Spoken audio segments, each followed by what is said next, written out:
בוקר טוב, חברים וחברות. חלפו 7 שעות. אני אחרי 4 שעות הנמכתי את האש, אומרים, אני מחזיק את זה בקלות, הנמכתי ל50 רק שישאר חם.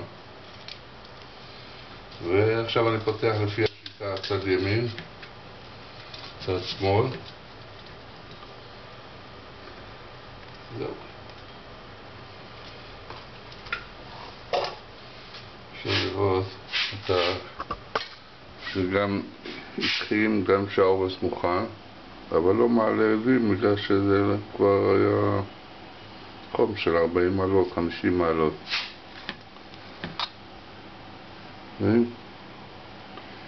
נראה מעורר תיאבון.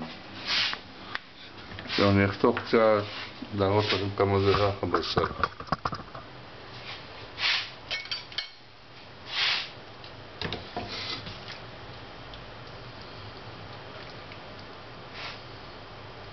ממש מתפורר.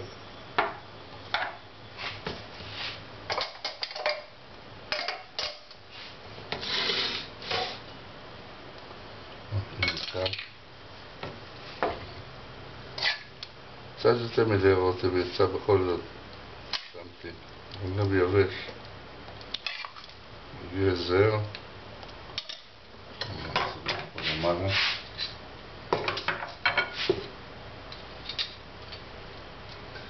קצת אדמה שועית.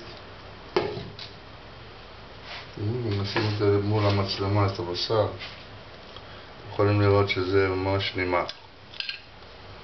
אז אם אתם קשישים בלי שיניים, אורגינל בשבילכם.